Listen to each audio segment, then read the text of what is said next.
Gave up a TV job to start a podcast in your basement. If that doesn't scream midlife crisis, I don't know what does. It was Championship Sunday here in Indianapolis. What's the mindset then coming in as a defending champion? I want to win. No, I want to win. The young lady over my shoulder, Caitlin Clark. Not the best looking guy.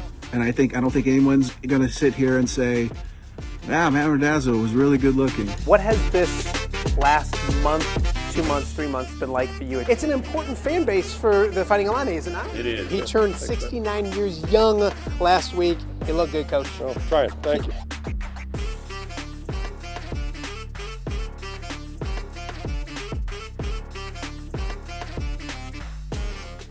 Welcome to Off the Air on a Monday here in the Quad Cities. A gloomy Monday, March 3rd. Thank you guys so much for joining us. We do appreciate it. Excited for a great new week of off-the-air shows here, not just on YouTube, but on X as well. We want to thank everyone who is watching on YouTube. We want to watch everyone who has subscribed to YouTube as well, over 700 subscribers. We want to keep that thing going, so if you have subscribed, thank you.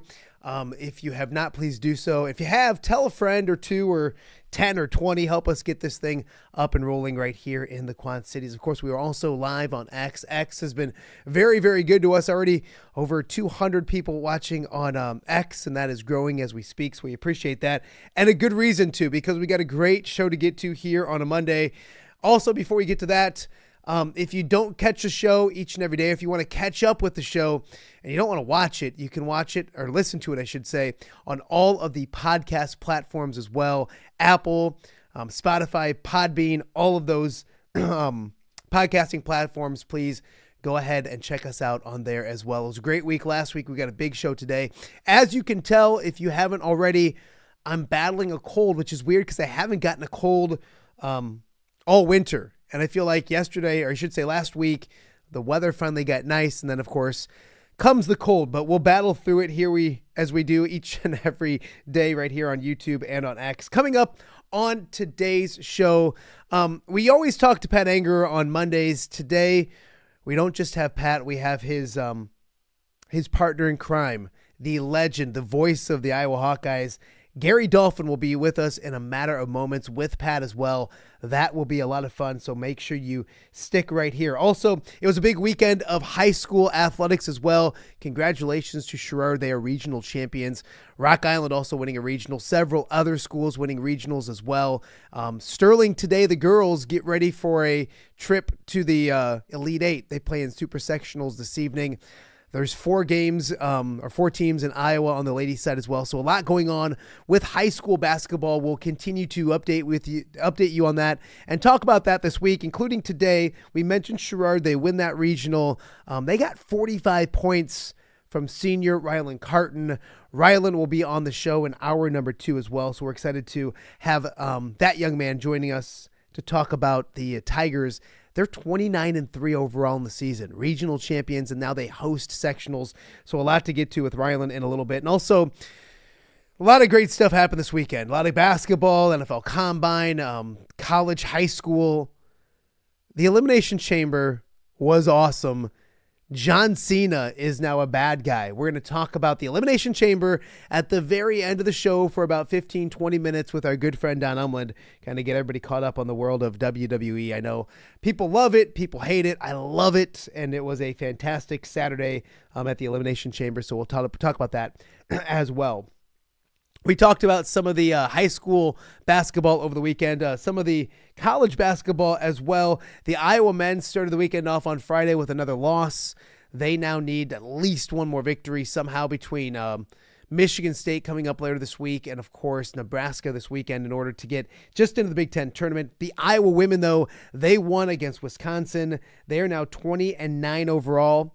10-8 in the Big Ten. They're the 11th seed in the Big Ten tournament. They got 21 points and 15 rebounds from Hannah Stolke. So the Iowa women will play Wisconsin once again on Wednesday in the Big Ten tournament. Lucy Olson had 22 points. They get a victory or two, probably two.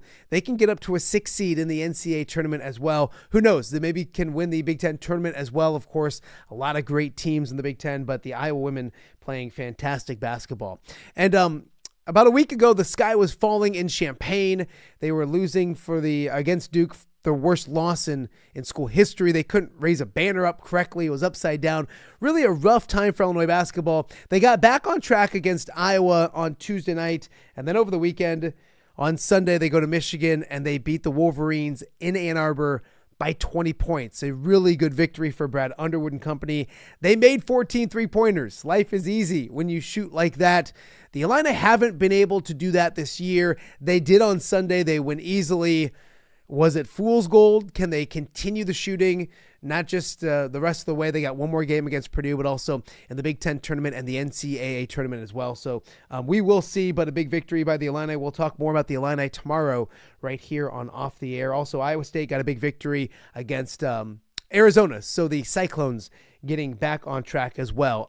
Really busy weekend in the NFL with the NFL Combine, and it was a really, really good weekend for a Bettendorf standout.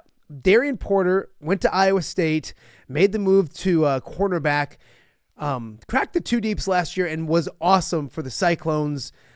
People had already projected him as a second or third round pick, and then he goes to the NFL Combine this past weekend, and he does this. Check this out. Darian Porter in the 40, almost 6'3", and he runs an amazing time of 4.3.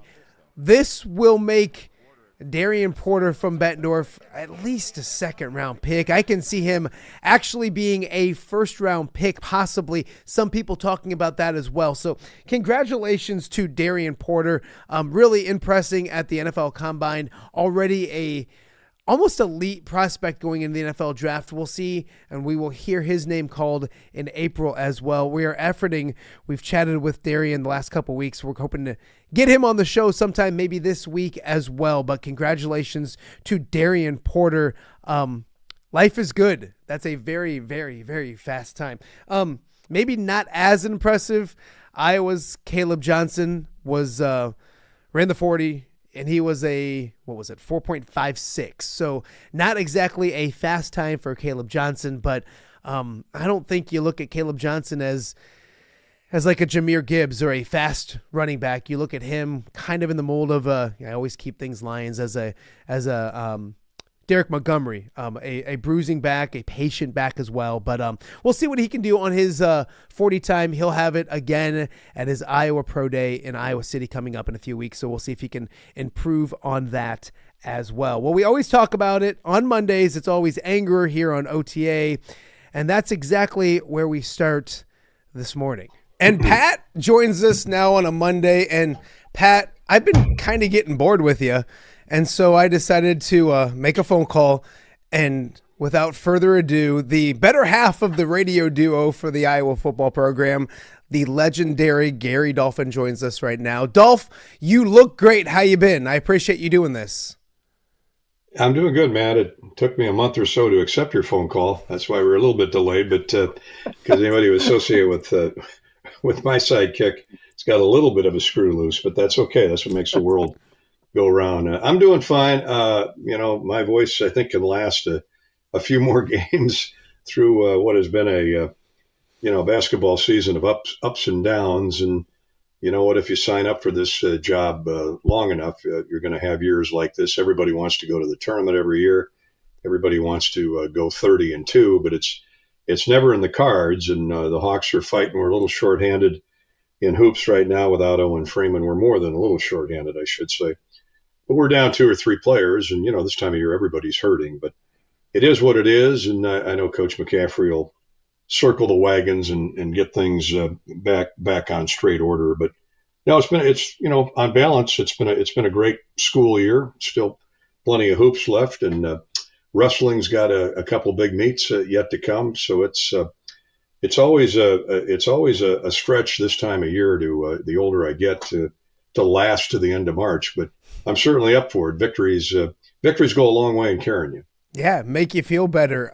Before we get to the knucklehead on the bottom of our screen, how are you feeling, health-wise, when it comes to being back in shape and being back ready to go? Your voice sounds fantastic. How are you moving around these days?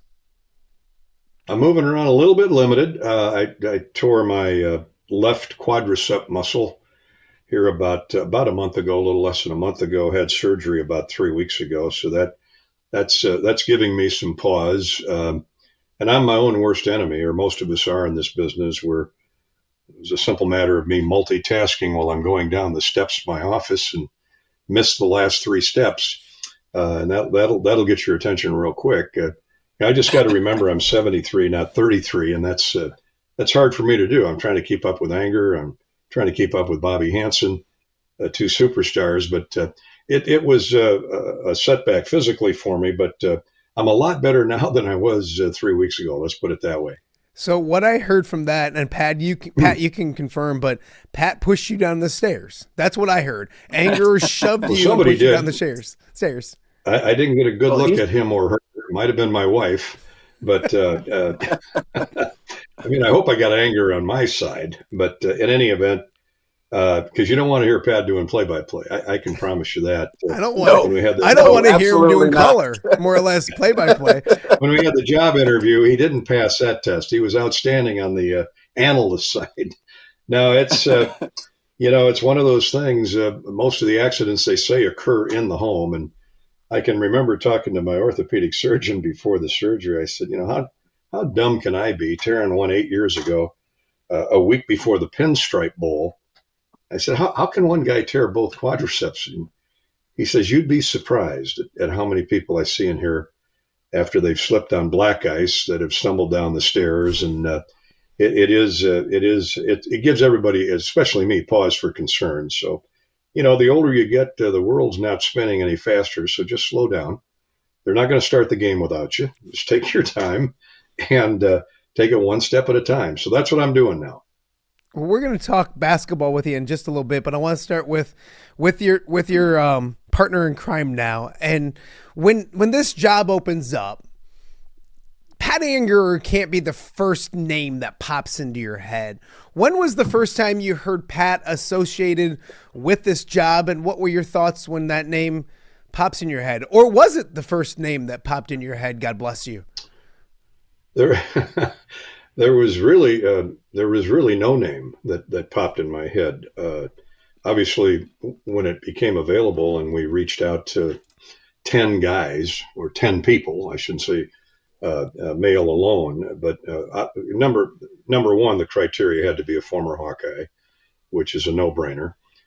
Number two, obviously somebody of football knowledge and name, somebody with name recognition.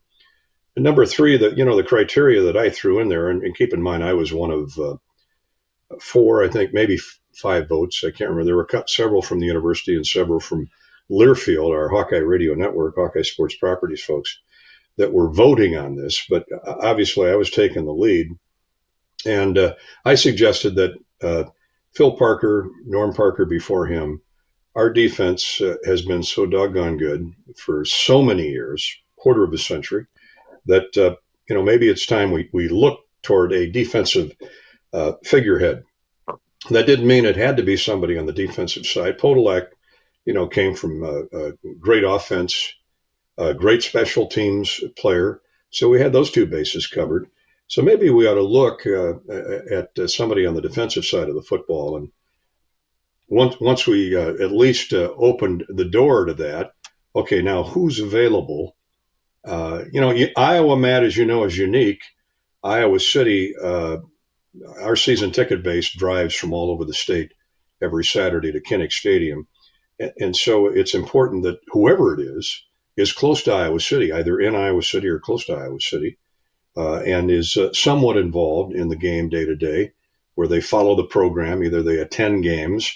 So there were a whole number of criteria, some more important than others. And so we came up with a list of 10 names. We all put our collective noggins together, and certainly Pat was on that list.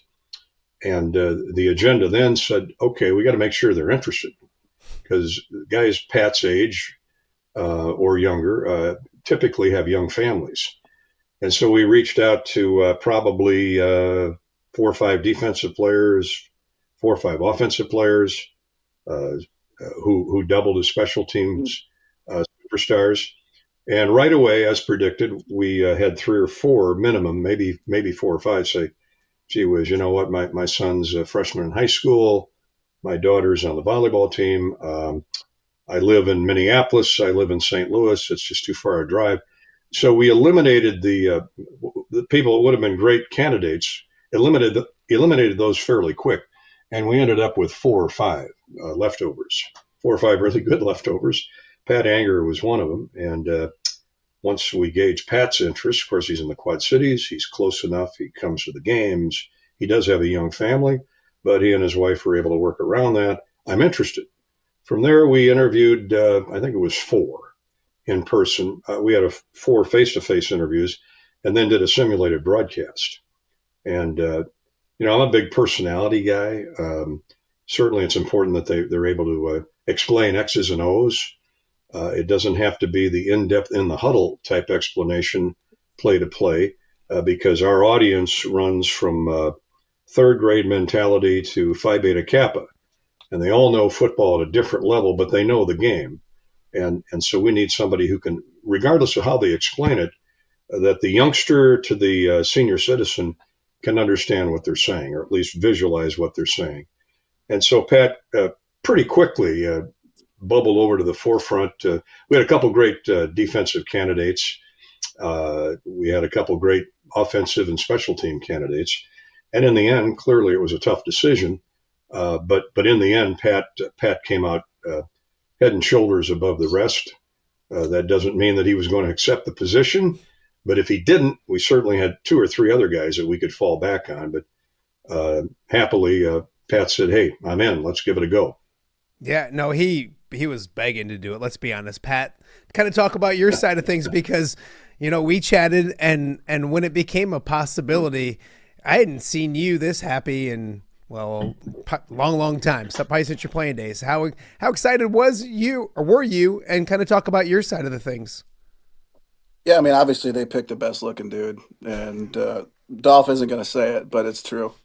But no, I mean, it was very exciting. Obviously, when you're done playing, you miss being around the team and you miss being around the program, and having the opportunity to do that was amazing. And obviously, being able to be up there and work with Dolph, the absolute legend, the greatest voice of all time, the hottest dude in America. Like, how can you not be excited about that? So, I mean, and it was, I think, you had even mentioned, like, hey, you look like you got a new pep in your step. And I really did. Like, it was a purpose that I was missing. And it was just so good for me, just for my soul, to be around it. And obviously terrified. You saw me that first game, absolutely terrified, and was able to get, Dolph's like, all right, here we go, buddy boy. And, it became more and more relaxed as we got through the season, and Dolph led the whole way. And it was just fun. It was fun being around it, fun being around the coaches, the staff, and fun hanging out with Dolph every week. And the hard part was when the season was over and then I had to be like a dad again on the weekends. That was tough. I was used to just being a father on Sundays. But no, I look forward to doing this. I told Dolph he's got to do this for another 30 years so I can do it along with him. I couldn't imagine doing it with anybody else. If I get a flat screen, and if I can get a flat screen in the nursing home, I'll be happy to do it for another 30 years. A couple of things I left out, Matt, was Mary was happy to get his butt out of the house. Oh. Yeah, no, she said, please take him for 10, 12 Saturdays or Fridays if we're on the road. But the thing I did leave out that I want to mention is everything, every name, every candidate, clearly I wanted to run by Coach Ferentz. And I sat down with Kirk, and obviously he okayed or signed off on the 4 or 5 finalists. And when when I called him, I said, well, here's the guy. Here's the guy we're going to hire with your permission, Pat Angerer. And there was this long pause at the other end of the phone. I'm sure he was trying to process that. And he said, hey, great hire. Absolutely. I said, now you mean it? Oh, yeah, absolutely. I said, give me a one description sentence on Pat Angerer, then that maybe I can use with the media or going forward. And he simply said, he's a Tom Brands with a cult following. I'll never forget that. Tom Brands with a cult following. Now, I know Angerer wrestled at one time. I'm not sure how good you were. How good were you? I wrestled varsity as a freshman and sophomore, mainly because nobody else was that good. So I was mediocre at best. What was your weight? What was your weight? Freshman, I was 145. Sophomore year, I was 160. And I know all the ceilings and the light fixtures in the whole state of Iowa from getting my ass kicked and getting pinned every weekend. What would your weight on your back? What would your weight be right now if you were wrestling right now? I'd have to cut about 100 pounds to make 160. But he wouldn't be quite Ben Keeter. Not quite Ben Keeter. Not quite. Not there yet. No. Hey, we're with the best looking radio guys in the world, Gary Dolphin and Pat Angerer, and you talked about that first game, Pat. I came up to the booth and I'm not trying to make a joke. You were scared. Like, I remember texting our friend Tom Kakert after I left the booth going, Pat's scared right now. Like, can you remember his first broadcast, Gary? And like, you did have to, like with everything, and you expect that, you have to break the ice and get rolling. What were your thoughts during his first broadcast as you got ready to do his first broadcast? And obviously you got to get used to doing something that you've done for so many years. Yeah, well, understand that after working 27 years with the absolute best in Ed Podolak, I was resigned to the fact that we're never going to find somebody as good or as creative or as comical as Podolak, because the guy is just a natural born comedian. Anybody who runs around with Jimmy Buffett and Willie Nelson. I'm sitting in the booth one day just as I think our guy was running up to kickoff and the ball's sailing down from the north end zone to the south. And Ed, who has a little issue hearing these days, his phone goes off, his cell phone. Now he still has the flip top phone, remember? Yeah, hello, Jerry Jeff, I can't talk to you now. I'll call you back later. Jerry Jeff Walker calling Ed because he needed a tea time at Cherry Creek in Denver. And Jerry Jeff knew Podolak was good friends with John Elway. And Cherry Creek is where they've had 5 U.S. Opens. Arnold Palmer designed the course. I'll call you back, Jerry Jeff. Now, thankfully, I haven't had any of that with Patrick so far. Now, seriously, as we're getting ready to go, game number one, I flash back to my first game on the air with Podolak in 1997.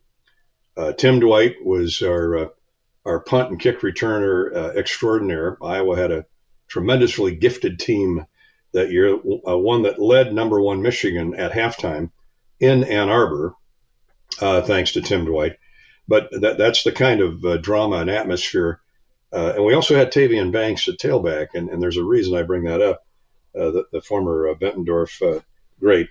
So we start the game, and you got to remember it was somewhat of a traffic jam in the booth in 1997, because when they hired me, they elected to keep Bob Brooks and Ron Gonder and Jim Zabel involved in the broadcast. They would do the pregame, the halftime, and the postgame show. Ed and I would just move in, move out, move in for the second half. Wow. So it was really a logjam.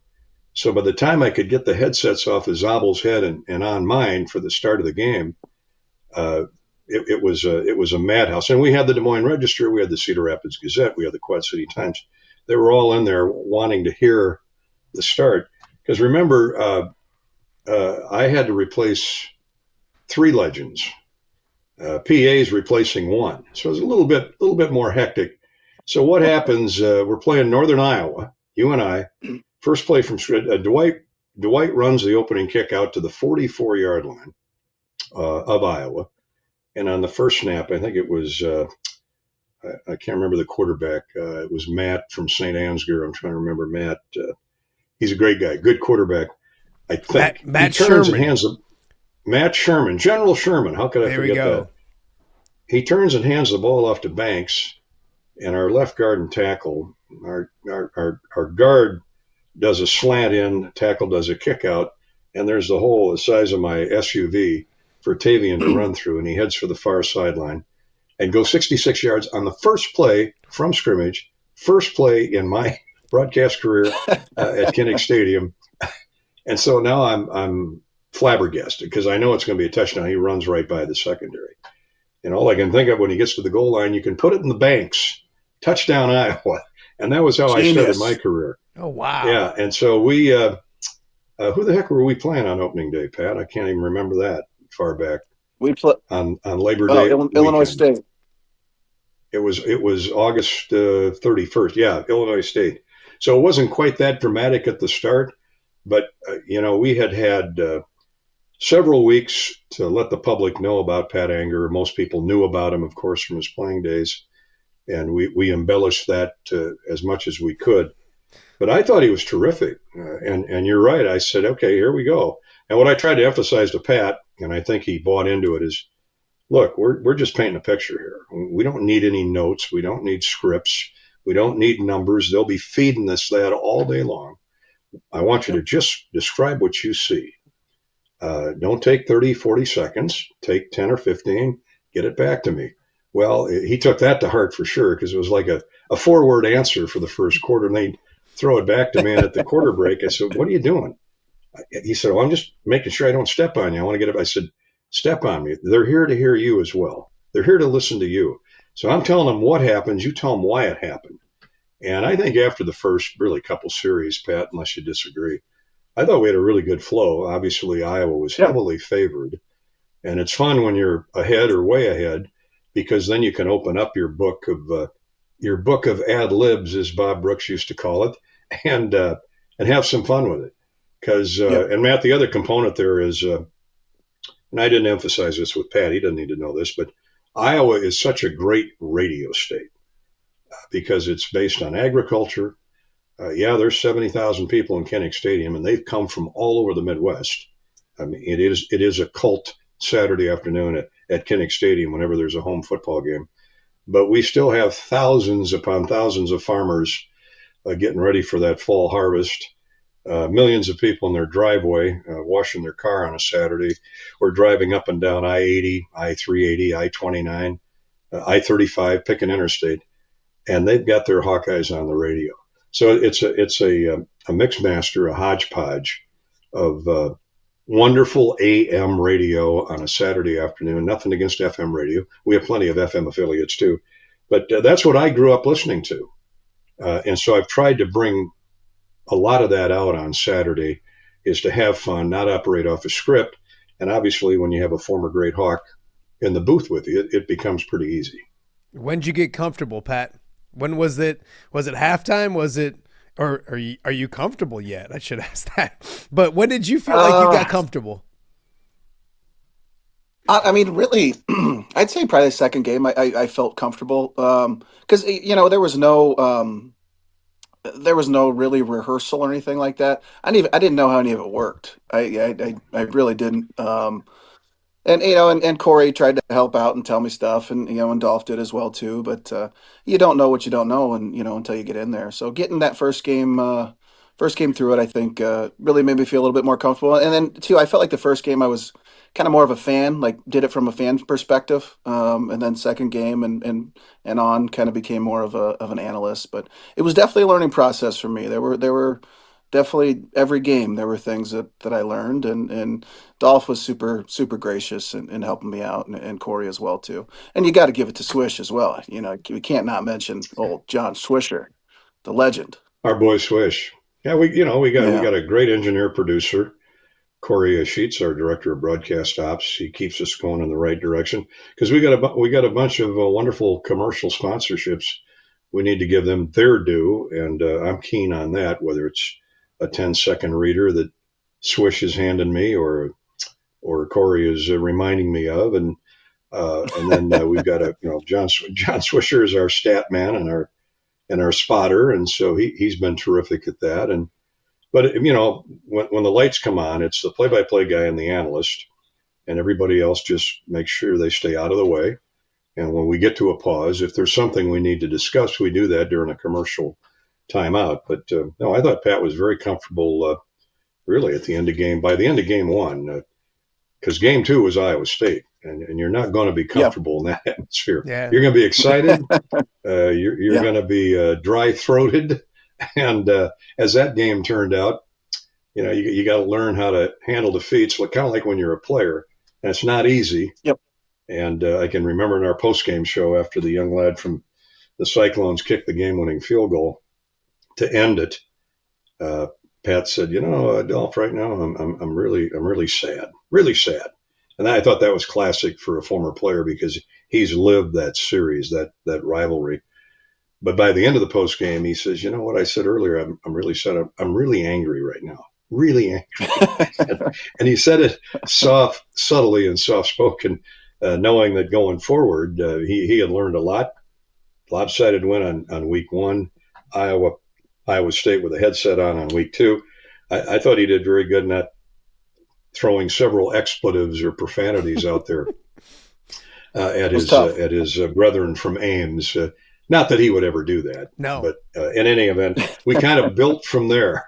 We had the highs and the lows. Yeah. And it was a labor of love after that, Matt. And either of you guys can answer this, but when Pat, I believe, was doing the dry run or the rehearsal, however you want to call it, the audition, if you will, I remember talking to him beforehand. Obviously, Dolph, he's going to turn to the person he respects the most in the media, and that was me. And he was all all about, of course. He was all about. He even mentioned, and I can't remember how it all went, but you talked about figuring out what you were going to say, and I said, don't do that. Like, don't do that. Just be you and you'll do great. Like, don't be scripted. So either one of you guys can talk about that, because I think people want to know what you're going to say. You guys don't know what you're going to say a lot of the time. You just got to be yourselves, correct? Well, yeah. I mean, radio, you're creating a picture, Pat, and you can jump in here. But what I told Pat was, look, here's what we're doing.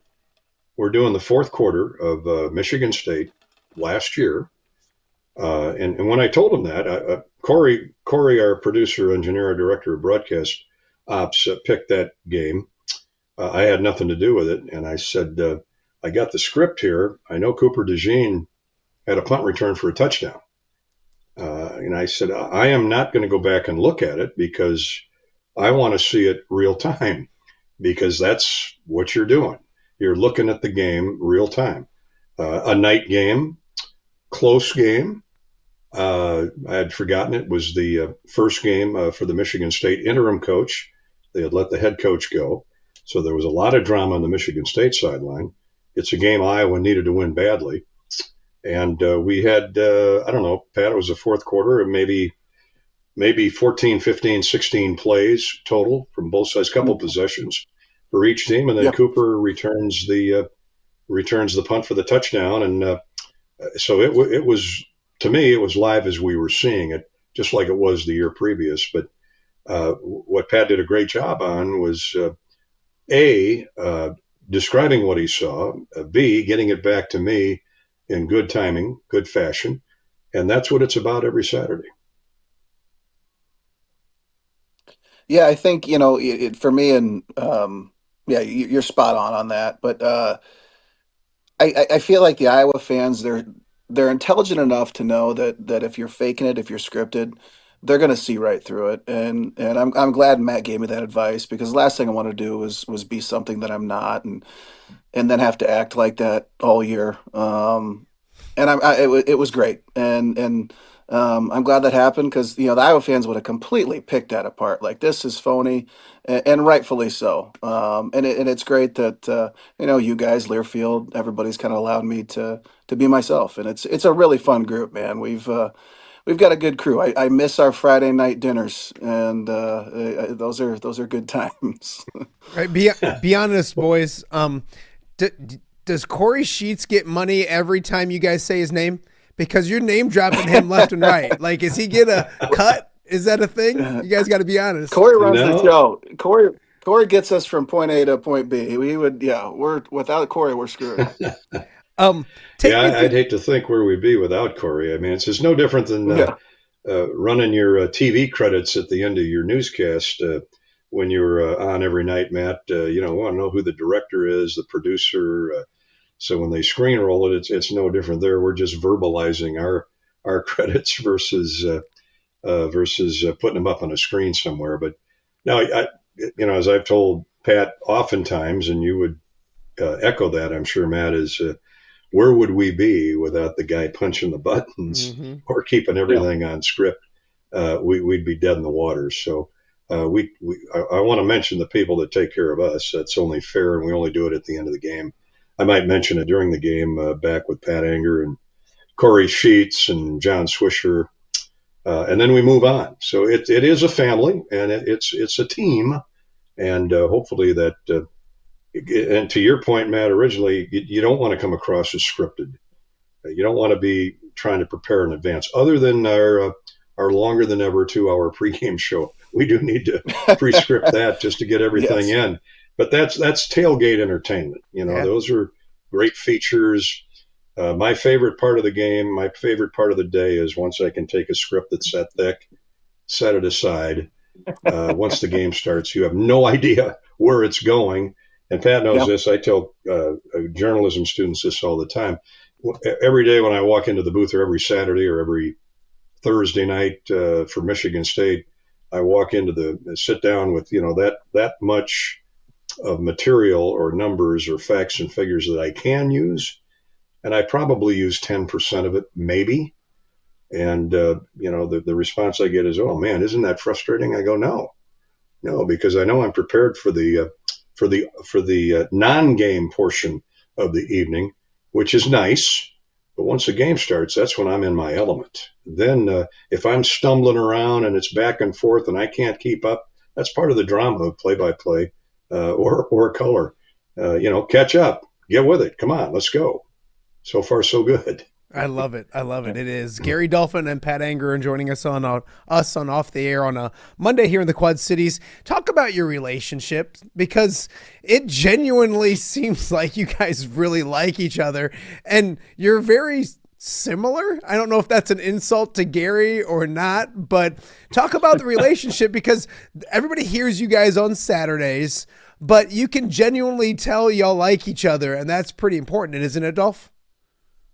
Well, without question. I mean, why would I want to work with a guy that I don't like? But that's never been a problem for me. Now, I love the way Pat played the game. I've always loved his personality. This goes back to our media days, his 3 or 4 or 5 years in Iowa City. Love the way he played. He played the game with great heart, with great skill, with great smarts. And he was certainly one of the leading candidates if you go back to when the job first became available.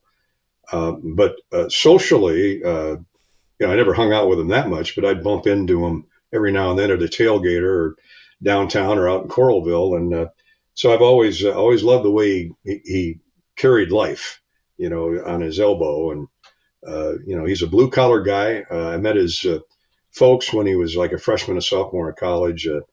Loved his family. They're from Bettendorf. They're from the eastern side of the state where I'm from. But I just like his personality, and obviously followed his career when he was in Indy with the Colts. And what I really like about him, Matt, to be honest with you, because I'm somewhat that way, is how self-deprecating he is. He makes crap of himself all the time. He's a very humble guy who just keeps bringing himself down. And I've told him a couple times, I said, you don't need to keep doing that. I know that you're grounded and you're down to earth. And in fact, I'm absolutely stunned that he's not brought up the credit union's name at least once. And we've been at this for almost 15, 20 minutes right now. And so he's a self-promoter, but in a humble way. And I appreciate that. And I'm always jabbing him about that. You read that Mississippi Valley Credit Union well, it's supposed to be 10 seconds. It's this deep. But he speeds through it. I go, slow down, man. They're paying good money for this mention. Emphasize that credit union. So I'm teaching him how to read commercials too, Matt. Yeah. A lot of letters, a lot of vowels, a lot of ad libs there. But he does a great job, and it's because of his personality. Yeah. Pat, you like that guy, don't you?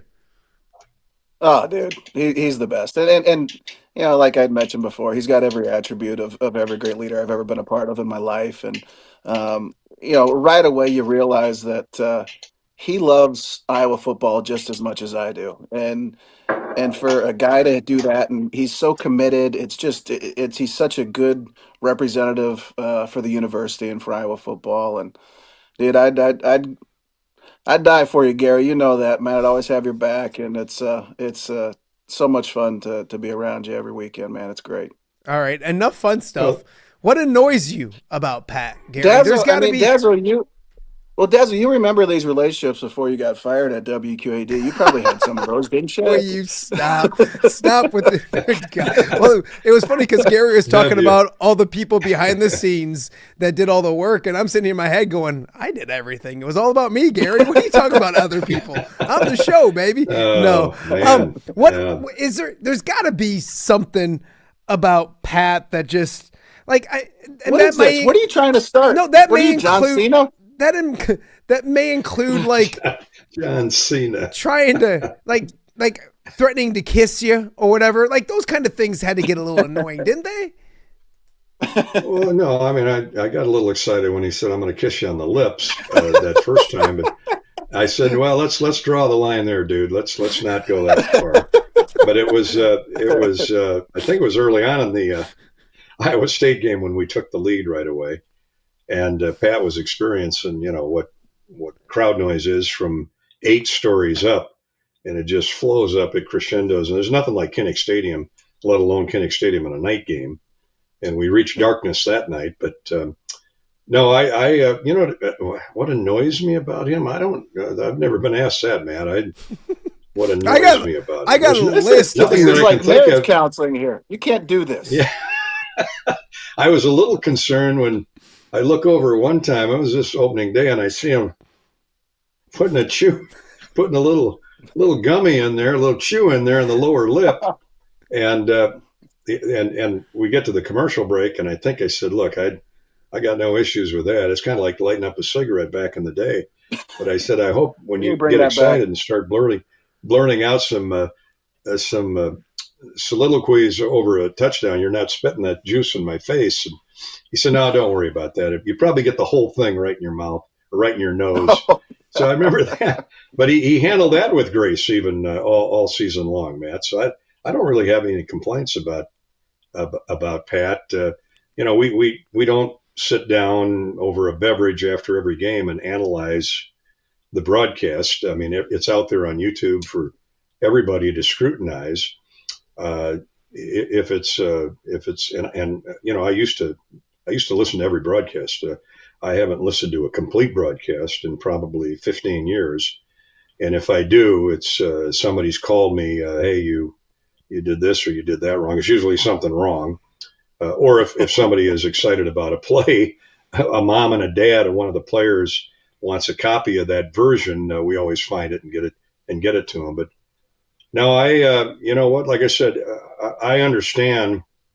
This is my 52nd year in broadcasting, and most of those in play-by-play. I took a pause to go to TV for 10 years, and that was a mistake because when I work all day to run out there on the set, Matt, you know what I'm talking about, and we'd get to the end of our 3-minute sportscast, and I got 8 stories left.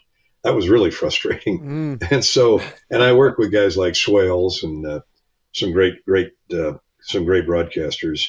By the way, Ron Steele, Scott Sable, Matt Randazzo, now all announcing their retirements here in the last 4 or 5 months. That tells me that the clock keeps ticking. But I don't have any irritations with Pat Angerer. Not really. I mean, we've only been at it a year. We've only been at it 12, 13 games. You're still in the honeymoon phase. Yeah. Oh, yeah. It's still the tuxedo Still the tuxedo phase. I will do you a favor, and I will send you my list of my complaints and annoyances that I've built over all these years, and you can start checking them off. Dolph, a few more for you. I don't want to keep you forever. Pat has nothing to do on a Monday, so he just usually hangs out all the time. But do you remember the best Pat Angerer interview that he did as a player? And I don't want to say best, maybe the most memorable post-game interview that Pat did as a player, if you understand what I'm talking about. That's pretty easy, really. I thought it was at Michigan State. It actually was at Penn State. And it was the night where it was a steady, not downpour, but Pat knows which game I'm talking about. It was a steady drizzle, and it was a whiteout night, and nothing disturbs me more than going to Happy Valley and seeing 115,000 fans waving these white towels that were sopping wet. But on the first play from scrimmage, I think it was, Patrick, the quarterback rolls out for Penn State, throws a touchdown pass against our great defense. And he was a heck of a quarterback. His name escapes me, but he's a heck of a quarterback. So anyway, we're down. Who was it? Daryl Clark. You're right. It was Daryl Clark. Yep. And again, Penn State had its usual complement of 7 or 8 first-team All-Americans on offense and defense. So anyway, long story shorter, Claiborne blocks a punt. I think it was a punt attempt. Bounced right up into his chest, and he runs the other way, 50, 60 yards for a touchdown. Anyway, that started the comeback. That started the rollback, put Iowa ahead.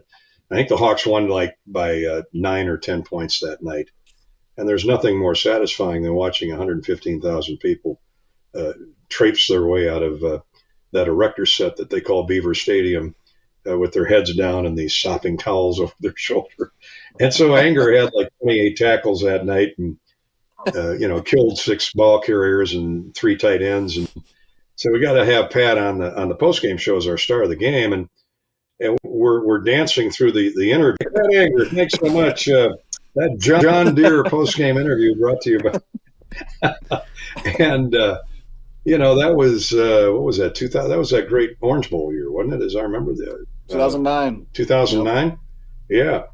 Yeah. So although I'm a decade into my career as a play-by-play voice of the Hawkeyes, I thought, oh boy, I'm going to get called on the carpeting for that when I had nothing to do with his answer. And all I got was phone calls and text messages and emails on how hilarious that post-game interview with Angerer was. And I go, well, that taught me a valuable lesson on how to ask a question that night when you have a guy like Angerer on. Of course, there's nobody like him before or after Matt, so I don't think I ever have to worry about what's coming out of somebody's mouth again. And now 15 years later, Pat, you're actually the radio guy. Life's pretty crazy sometimes. It's funny because that was the last time they let me do the radio. The last time until obviously first game this year. Well, you were a senior then, and we try to spread it around. We can't. I mean, we could have him on every week. It'd be comedy.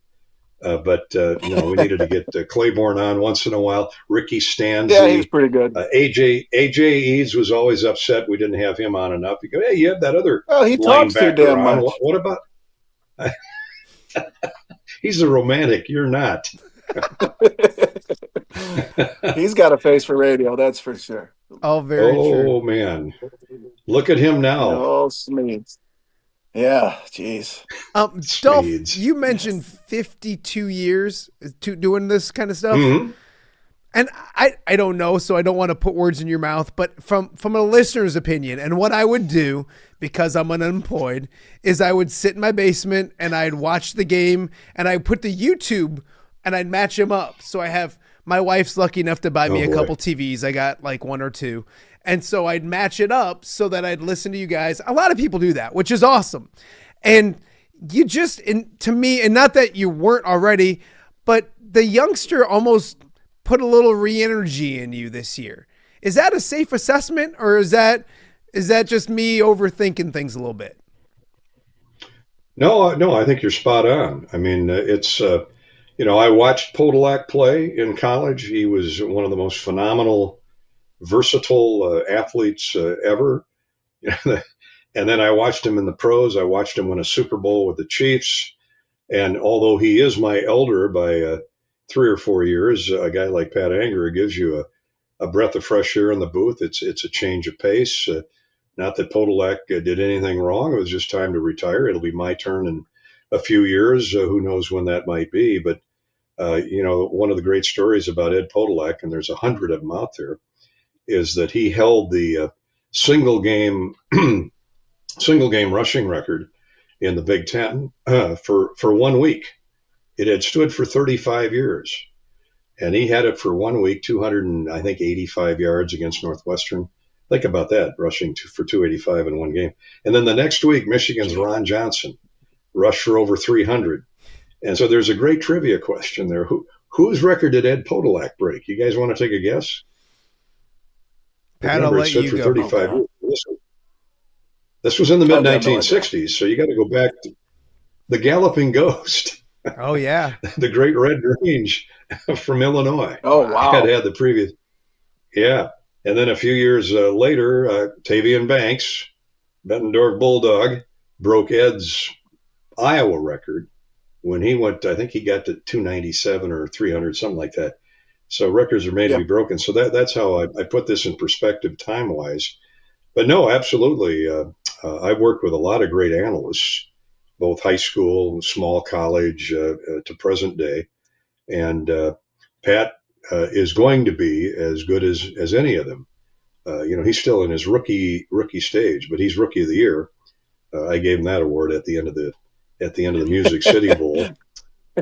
We coughed up a 2-score lead and lost that game, and he did not jump out of the booth. He was getting pretty riled up by the end of the game, but we got through it. The sun came up the next day. Nashville's a great city, and as long as Kirk Ferentz is at the helm, and when Kirk retires, they're going to find a great coach. But you think about our situation, Matt. We've had two football coaches, 2, now 3 athletic directors, 4 counting Bump Elliott for football and athletics administration. Now Beth Getz, and I think I've had from Lute Olson, I've covered probably a half a dozen Iowa basketball coaches, maybe 7. And I bring all that up because the stability of the athletic department at Iowa is as great as ever. And to me, at a school like Iowa, we're never going to be Alabama. We're never going to be Ohio State or Michigan. We don't have the deep pockets like those schools do. And as you two know, it's about to change significantly. If they don't get this deal signed in April, it is going to be, I shudder to think what the wild, wild west is going to look like. But you can probably label it with that because, but let's hope we get some structure around NIL and the transfer portal. I know I'm getting off case, but when you got to sit down almost every game anymore, at least for basketball, and memorize a completely new roster. And, I look at, I'm not going to mention any schools, but the last 4 or 5 out of 7 or 8 games that we've done, there's a minimum 6 transfers from Division I schools last year on these present day rosters. And one had 11 out of their 14 players, 11 from Division I. How do you develop a loyalty? Where's the fans? Where should the fans' loyalty be? And so now transcend that to the broadcast booth, and your head is spinning because you're trying to recognize brand new rosters anymore. And I really feel on the football side, because of the roster downsizing to 105, especially hurts a school like Iowa, because we depend on preferred walk-ons and gray shirts or whatever you want to call them, and develop them and produce the great players like Pat Angerer that you see develop at the University of Iowa. And that's probably the most frustrating thing. The most thing I'm annoyed with right now is just where the game is in terms of structure. And I'm sure people smarter than I am will get that figured out. Let's hope so. Yeah, no, absolutely. Gary Dolphin, Pat Angerer joining us right now. Dolphin, I can't let you go without talking about the Quad City Hawks that we have up there now. You mentioned the injuries on the basketball court. Owen Freeman out for the year right now. I'm a big Brock Harding guy. I'm a biased, known the kid since he was at my knees. Really love what he does, his persona, his swagger, all those kind of things. But I'm a self-admitted biased friend and family, knows the family well. Your thoughts on obviously Owen before the injury and what Brock's kind of developed into maybe here his sophomore season? Yeah, well, let me work in reverse order. Brock is as tough a dude as I've ever been around. He's a smaller version of Pat Anger, quite honestly. He plays the game with such great tenacity, and yet he's got a wonderful, warm personality. Every time he doesn't walk by our broadcast table at Carver with the, "Hey, Dolph, how you doing, Dolph? Hi, Bobby." He's just, that's who he is. Some guys can be stuffy, and he's even got the big old white headsets on, and he still says hi, or he'll come up and fist pump us. I love kids like that because number one, it tells me they really enjoy the game, and number two, they really appreciate where they're at from a scholarship perspective. From the educational aspect, and from playing, to me, still the greatest conference in America, the Big Ten. Pick a sport. I still think the Big Ten, top to bottom, athletically, academically, what it brings to the table in terms of population base, eyeballs, whether it's ears for radio, eyes for TV. Big Ten is still the best. That footprint is incredible, even though now it's coast to coast. It's not just the Midwest anymore. But to Brock, he gets it. He knows how to treat people, and he without his big old buddy Owen Freeman inside, he's a little bit handcuffed, a little bit hampered. As you know, that post position now is by committee, and Evan Bronze and Laji Dembele, they're getting there. We've got others that are asked to play that post position. Seydou Traore is 6'7" for crying out loud. He's being asked to do a lot, play inside. Chris Taggio is a project, still coming. But that's all the ripple effect you see from Owen Freeman being out of there. And it was such a devastating loss. And I'm not going to, get my violin out. Everybody has injuries. Everybody's beat up this time of year. I hear that all the time, and that's true. But Coach McCaffrey understands better than most what his team is like without Owen Freeman. Without Cooper Koch, who I think would if he isn't starting by now, he'd be logging 20 to 25 minutes. Top 100 player coming in out of high school last year. Cooper Koch would have been playing a lot. 6'8", 220, 225. Big Ten, you better have big bodies, guys. You're going to have the greatest guards in the world. But if you don't have those big horses inside, you're playing with one arm tied behind your back. But Owen's the same way, personality-wise, as Brock. Moline High School really hit the lottery with those two. Owen's had the corrective surgery done on his index finger. He'll be as good as new next year, and hopefully the Hawks can weather this current storm that's moving through, because next year those guys are going to be juniors. They're going to be a lot better. They're going to be a lot smarter, and there's going to be a lot of payback in order. No, I completely agree. Dolph, before we let you go, and Pat, I got to have you hop in. So Pat and I, for years, have kind of argued that I'm a better basketball player than he is, and he's a better basketball player than I am. There's no argument. We played one time in Pig, and I beat him, and he's been lying ever since. So, Dolph, what happened was we were at my dad's. What about horse? What That's about a good horse? question. Pig's too short of a word. I can't spell horse.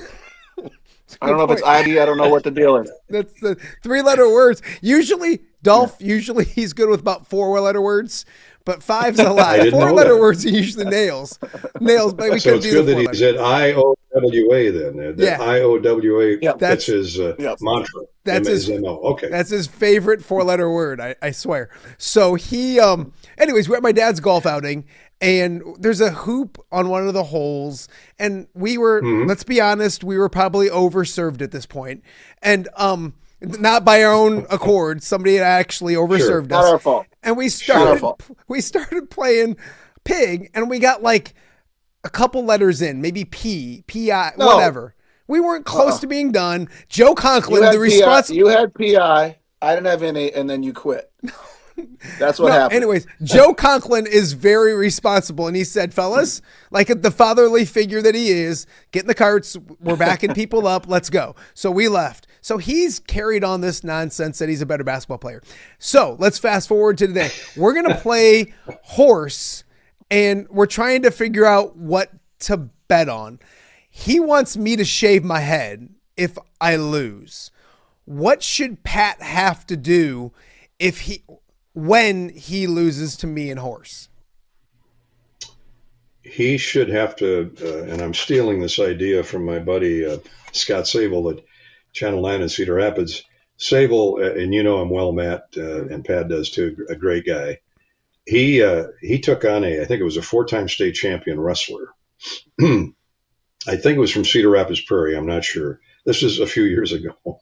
And he would do that. He's a decided underdog, but I think Scott wrestled in high school. And I forget what the wrestler had to do if Sable beat him. But if Sable lost, then the wrestler got to pick what Sable would do. Well, the wrestler had Scott on his back in like 12 seconds, pinned him. And the next week on the sports cast, now this is mid-January, mid-February. It's probably 10 degrees above zero, maybe 10 below wind chill. Here's Sable jogging down I-380 in a singlet to the airport exit. I don't know where they started from. Maybe it's Scott Sable jogging down I-380 in a singlet. So I would say, whatever the bet is, if Pat loses, he should jog down Interstate 80 within a safe distance of the shoulder, of course, in a wrestling singlet in the middle of January. Oh, God. Because football will be over with by then. Isn't that a great idea? I love that. Pat, would you like to respond? What are your thoughts? I have an injury. I can't jog. I can't. Maybe put me on a moped in a thong. He can walk. A moped would be good. That'd be thong. hilarious. My other question is, oh, we're R-rated now. My other question is, how did you let Joe Conklin on that same golf course? He's so much better than us. Dolph, listen, he's such a better human being than Pat and I combined, and he associates with us. But you know what? I don't know if you've seen Joe in a while. He's a handsome fella. Right, Pat? Oh, yeah, we saw Joe. We hung out with Joe down in Nashville, and then he ditched us, and he's like, hey, I got to go do something. And then 20 minutes later, I found him getting hot chocolate by himself at the We're like, Joe, what are you doing? Joe is... How do you have movie star looks, and yet he's got the personality where everybody loves picking on him, and he takes it. I mean, he's the absolute best. And you just answered your own question, Matt. He is a handsome dude. Why would he be on a golf course with you two? I don't get that, but I guess his choice of company is a little bit suspect. I'm gonna bring that up to him when I see him again, but. He's one of our great fundraisers at Iowa. Great guy. He's the best. You know, I'm just brainstorming, and I'm going to let you guys go. But if we do, Jake Gervais golfed with us 2 years ago. We won the whole damn thing. Dolph, it was amazing. We were the greatest golf team ever assembled. If we have an opening, why don't we get Dolph to sneak down, Pat? Dolph's got a hell of a short game. Let me know what it is. The man's legit. Man's good. I'm short, and I got a hell of a short game. Let me know what it is. I think you mentioned Gervais. That name normally would take me 3 years to get it right. Or parents would keep calling me and said it's Gervais or it's Gervais. And then finally, Kenny Awabama, you remember that name? Yeah, Kenny's Anger. He was a great defensive end. Iwubima was the pronunciation when he first came to town. Then his mama called me one day and said, it's Awabama. Actually, it was Kenny, like his junior year in college at Iowa. He said, hey, my mom, I heard you say Iwubima, it's Awabama. I go, well, wait a minute. You told me it was Iwubima your freshman year. Yeah, but whatever mom wants to go with it. So I think of that when I see. But Jake, I love calling Jake Gervais games like I did Brett Greenwood, Anger, Banks. I mean, we had Julian Van de Velde. We've had so many great players. Joe Conklin, I can't leave Joe out. Yeah, we've had so many great players from the quads come to Iowa, and hopefully, Matt, between you and Anger, you can keep that funnel, that tunnel open to Iowa City. Do you remember Dolph Matt Staminga. He was a basketball player at Michigan State. Okay, I think it was Staminga. I sure do. I'm a young fellow watching the game in my living room, and my dad's Italian. And I'm going to mess it up, but I stink too. But I think it's Staginga is the Italian word for F off. Okay? So really? I'm watching the game, and I say, that's Staminga. And my dad comes raging into the living room and grounds me. And I don't even get to see the end of the game. This is in the 90s probably, whatever he played. And he had to explain to me later in the day. He goes, how'd you learn how to say that word? And I'm like, I have no idea what the word is. And I had to show him, like, Dad, the guy's name's Staminga. It's not Staginga. I'm not cursing in Italian. So is there a name that you just hated saying, that just bugged you, a name that just got you over the years? Oh man, yeah. There, you put me on the spot there. By the way, I think it's Staninga with an N. I think Matt actually did the color of the Michigan State Radio Network. I'll see those guys Thursday and verify it. But there's a bunch of names. Usually they're this long for me. Well, I'll give you the most recent one is Yukachonis from Illinois. Yakachonis. Yeah. And I have a tough time calling it Yakachonis because it's spelled way differently. And then I look at the phonetic pronunciation. It's Yukachonis. So by midway through the second half, I had that name down pat the other night. I think everybody knew who I was talking about. But that would be the latest. But there's been such an influx of Eastern European players. Like they had another one on that Illinois roster, a really good player. 7-footer, it looks like Yusovic, and it's pronounced Isovic. And so I used to really fret over that and wring my hands over. And if I finally, I talked to a couple of my heroes in the broadcasting industry down through the years. They go, look, pronounce it the way you see it, because if you do it with authority, nobody's going to know the difference other than the parents of the player, and they're going to figure out who's scoring the points. Well, I didn't quite take it to that degree. I do work hard at getting the pronunciations correct. There'd be a bag full of names out there that I butchered over the years, Matt, at the start of a game. But by the end of the game, after my fifth Bud Light, I had them down pretty good. I love it. That's how I did my sportscast. I appreciate that. Boys, I appreciate this. Dolph, this is an honor for me. I've known you for years, and you're one of my favorites. You're a Hall of Famer. You're the GOAT. And so for you to take some time and get on a show that I started in my loft because I'm unemployed, because Pat got me fired at WQAD. I appreciate you taking the time. Pat, this was so much better on a Monday because I didn't have to listen to you. I had to listen to Dolph. Like, the viewers are going to love this. It was a lot better for me, too. I didn't have to listen to myself either. Just listen to Dolph. It was great. And we've learned that we're going to get through this. We're going to get Dolph the golf date for my dad's golf outing. We'll see if we can convince him to come down and hang out. That'd be a lot of fun. So, fellas, I appreciate this. Yeah, go ahead, Golf. Okay, Matt, you bet. Yeah, Pat, always great to see you, buddy. We'll see you soon. Okay. You're the man. All right, absolutely, that is brother. Gary Dolphin and Pat Angerer, the radio team for Iowa football, two of the best in the business. Awesome to chat with them right here on Off the Air. A great way to start our week on a Monday. We got a lot more to get to. We'll be back right after this. Hello, Dan Pearson here of FCA. Our team is thrilled to support Off the Air with our good friend Matt Randazzo. We share the view of the power of sport when it comes to relationships, including the influence of the coach. FCA believes the coach is the most influential person in America. Matt celebrates local coaches and athletes. His content is informational, insightful, and inspirational. Our Fellowship of Christian Athlete team loves partnering with Off the Air with Matt Randazzo while we engage, equip, and empower coaches and athletes in our 23 counties. FCA, the heart and soul in sports. View from the West. the podcast covering Illinois high school football. It's going to be a hard-hitting game. It's going to be great football. Weekly analysis and reaction from around the western side of the state of Illinois. This is the game we had circled when the year started. Follow along on YouTube and subscribe wherever you listen to podcasts. It's big-time football out there tonight, and I know we can play big-time football. You from the West. We got you covered.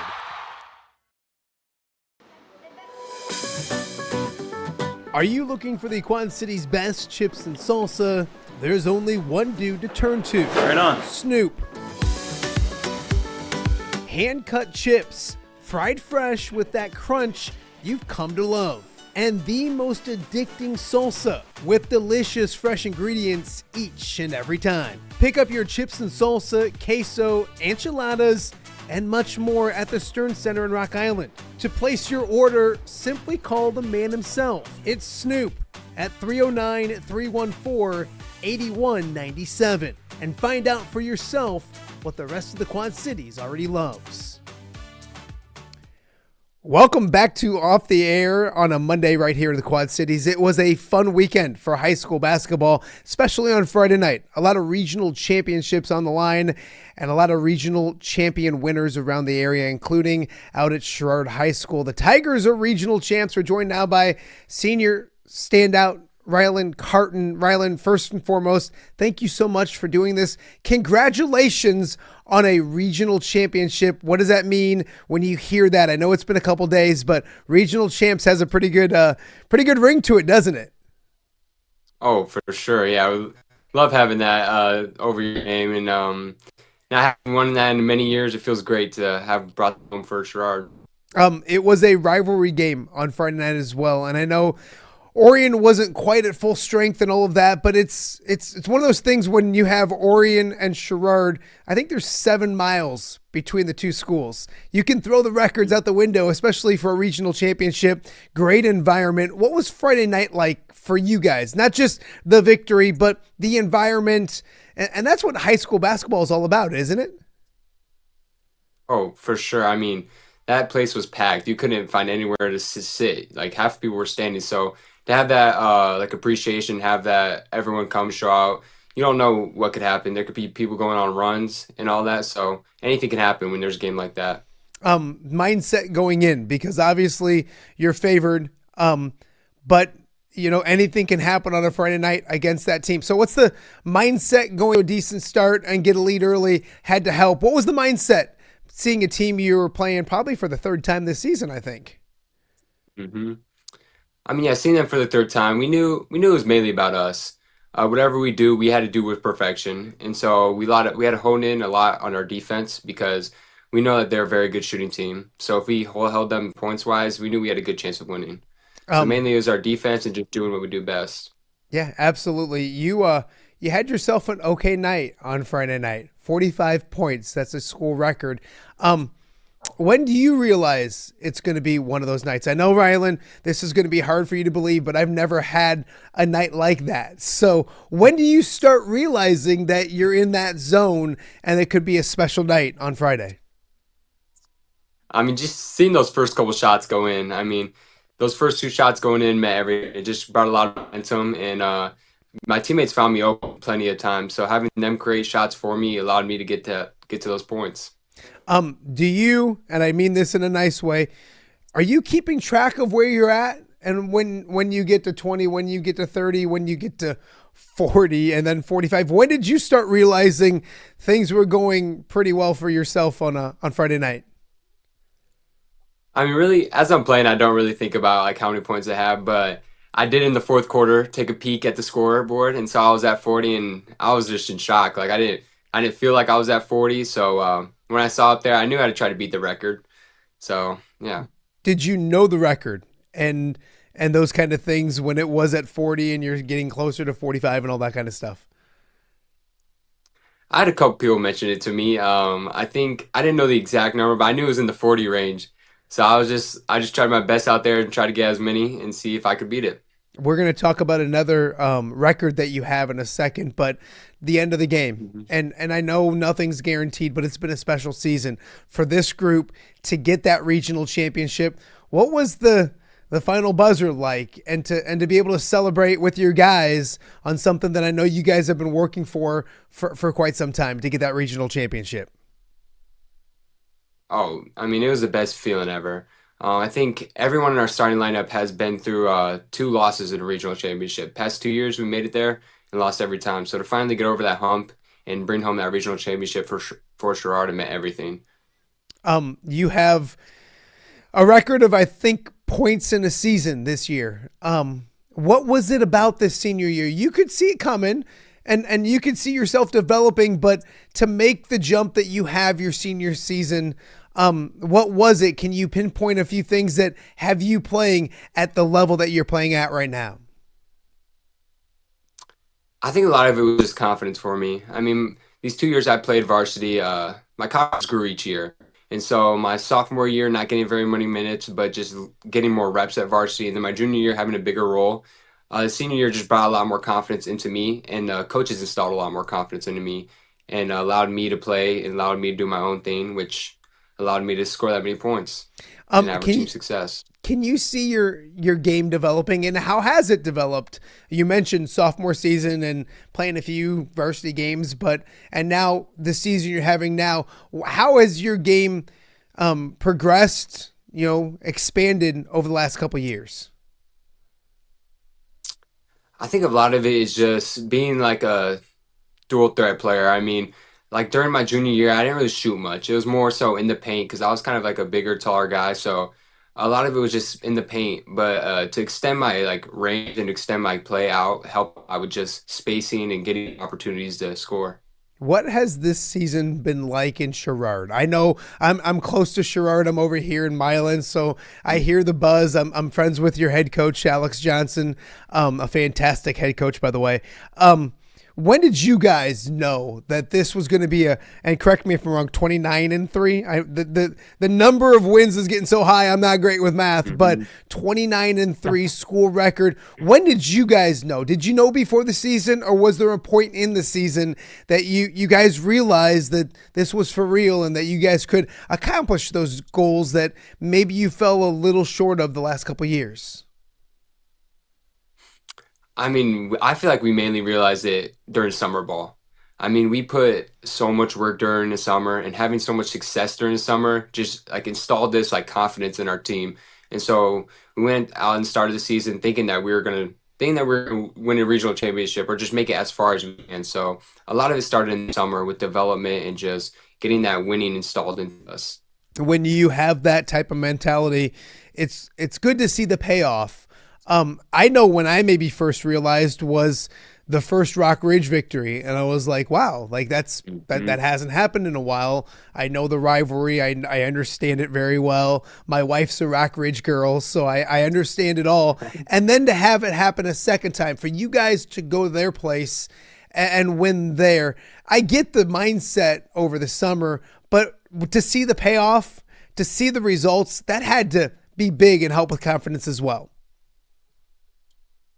Oh, for sure. I mean, like the past 5 years, we struggled with just winning our conference and beating Rock Ridge. So this Rock Ridge game was like some big game for everybody. But for us, we knew that we've played tough games before, and we knew that we were better than them. But we just came out, played our game, and we ended up winning. I know you guys celebrate, and you should. Maybe Friday, maybe Saturday a little bit. I also know Coach Johnson, and he, in a nice way, can be a nut job. I remember I played some basketball with him, and he coached us while he played with us like he was playing in the Final Four. So I know he's intense and going to get back at it. How quickly have you guys gotten back at it? Tri-Valley, a little time in between. It's a Wednesday night game, but when did you guys get back to work and maybe turn the page on what's to come? Because happy, I'm sure, with the accomplishments, but far from content on what this team can do. I mean, yeah, it didn't last long. Definitely after the locker room, he got a good little celebration and good laughs and all that. But by the time we got back to our school Friday, we were already talking about Tri-Valley. He had already sent out a scout and all this stuff, so he's already getting prepared. So it didn't last long, but he made sure we felt good about it. He didn't want us to stay content with it because he always knows that we can go further and stuff. Rylan, you guys get to play in a sectional in your own gym. And I know, like, if you wanted to, and I don't encourage this, but if you wanted to, there was nobody left in Sherrard and Viola and Matherville on Friday night because everybody was over in Aledo. I know that place is going to be packed. What's it mean to be at home in that environment with your fans there? They would have traveled. I'm sure they would have traveled, but you're at home. What's that mean for you guys to be at home on Wednesday night? I mean, it means everything. With so many people at our games, like anything can happen. We can go on runs that we didn't even know we could go on just because of the love that they show and appreciation that they show, and we want to play our best for them. Culture is a big word in sports, and I feel like Coach Johnson's done a great job putting in a great culture. Can you speak to that? Because it doesn't just happen overnight. Yeah, maybe the notoriety, the attention kind of seems to come quick, but this hasn't happened overnight. Talk about the culture of Sherrard basketball right now.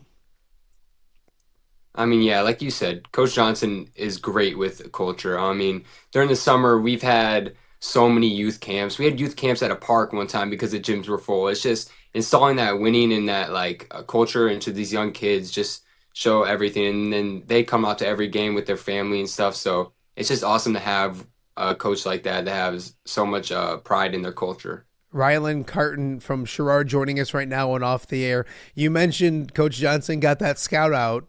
I know that you guys are starting to pay attention and to prepare. What do you see from Tri-Valley? And I mean, you're in sectional basketball right now. You're going to get a good team regardless, but what do you see? What do you expect from Tri-Valley? Like you said, they're a great team, but a lot of it is just size. They're a very big team, and so we really got to hone in on just little stuff like rebounding and like simple stuff that we know we can do. But they're also a really good shooting team, so we got to make sure to hone in on just getting our hands up and make sure they stick to only one shot. Everyone, when you see your name and doing well, I've had several people say to me, Carton. I'm like, yeah, that's DJ's little brother. How influential was Big Brother to you growing up? And I told you before we started this, I remember doing a really fun feature story with DJ, probably as a sophomore or a junior over at Bettendorf. I think it was the first time we flew a drone inside. We were really excited. We flew a drone for his story, but it seems like yesterday, but it hasn't been. It's been a minute. How important and influential was he to you growing up, watching the things that he did and he accomplished, not just on the court, but off the court as well? I mean, yeah, he's the best role model I could ever ask for. Just learning from what he went through, and applying it to my game means everything. I mean, I started watching him since I was as young as I can remember. And so watching him and just learning at different levels just allowed me to get better. And off the court, he's like the best person ever. Like, he is someone who I can always rely on. And so to have him in my corner means everything. Yeah, he's a fantastic young man playing for the San Diego Clippers right now. And nobody's watching this. It's just you and me. Who's back? Can you get him? Are you closer to getting him? I know he's a professional basketball player, but can you get him in horse? Can you get him in pig? Have you gotten him in anything? Have you beaten him in anything? I won't tell him. Don't worry. Ooh. Shooting competitions is where I get them. Okay. But we 1v1 all the time. And I like to say close, but once he starts really trying to get, it's tough. But I haven't got one yet. Some fun questions for you. I see over your shoulder, the GOAT, Michael Jordan. Mm-hmm. Are you a Jordan guy? Are you a LeBron guy? Who's the GOAT in your mind? I might get heat for this, but LeBron. I have to go LeBron. I was hoping with the poster behind you, you were smarter than that, Rylan. I have a LeBron poster right there, too. That's okay. At least you got the respect to have the poster on the wall. I love that. I love that as well. Some more fun questions for you. If you could play one-on-one with one guy, one person, anybody, guy, girl, whatever, who would it be and why? Ooh, that's a tough one. I'd say, honestly, I would say Kevin Durant. Like, okay. A lot of times growing up, I watched Kevin Durant play and watched him through OKC, through Golden State, and just now. I think he's one of the best players I've ever seen. So to play him in a 1v1 would be kind of cool. Don't think I could get the win, but it would be awesome to play against him. Yeah, no, absolutely. Are you superstitious at all when it comes to the game of basketball? And if so, what are these superstitions? Ooh, I like to say I'm not, but before every game, I have to listen to music. It's just something mentally that I have to do to get me locked in. So music is definitely one thing that I'm superstitious about. What music? And remember, I'm old, so I don't have to know what it is, but what music are you listening to? It's a lot of rap. A lot of new rap.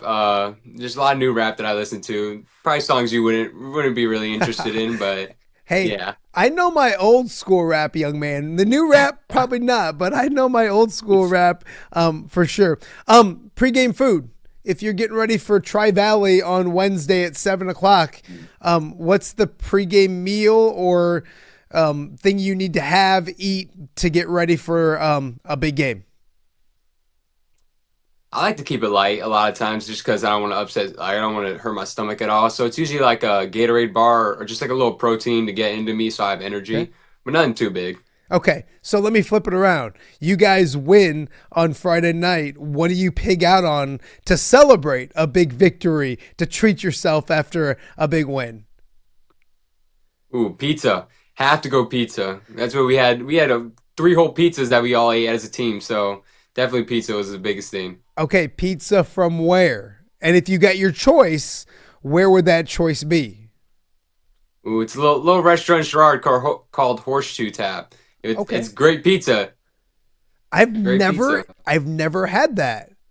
I might have to take a trip over to Sherrard and try that out. All right, Rylan, before we let you go, just talk about Wednesday night. What's it going to mean? You get at least one more game on that home court, hopefully 2 games, maybe a sectional championship. And how do you maybe block out the noise? Obviously, it doesn't help when a knucklehead like me calls and asks you to do an interview. But how do you block out the noise and the outside stuff and prepare for a really good Tri-Valley team? I mean, a lot of times it's just knowing that this could be one of your last high school games. I mean, just knowing that you would have to put everything out there. You don't want to leave anything on the table that you think that you could have put out there. So just installing that it could have been one of our last games and installing that to our teammates, just tell them like to go out and try your best is the main thing. No, I love it. I love it. It's been so much fun to watch you guys 29-3 on the season. Make it 31-3 by the end of the week. Have a great time on Friday night. I know one game at a time and all the cliches, but go win a couple games at home this week. Go to Super Sectionals and keep rolling, my man. I appreciate it. And do me a favor, tell your family I said hi. Your mom's awesome. And tell that older brother DJ I said hi as well. I appreciate you. For sure, I will. Thank you. Thank you for having me. That is Rylan Carton, senior standout for the Sherrard basketball team. The Tigers are 29-3 on the season. Fantastic stuff over there. They'll play in the sectional semifinals against Tri-Valley on Wednesday at 7 p.m. We got more to get to right after a break, right here on Off the Air with Matt Randazzo. View from the West, the podcast covering Illinois high school football. It's going to be a hard-hitting game. It's going to be great football. Weekly analysis and reaction from around the western side of the state of Illinois. This is the game we had circled when the year started. Follow along on YouTube and subscribe wherever you listen to podcasts. It's big-time football out there tonight, and I know we can play big-time football. View from the West. We got you covered.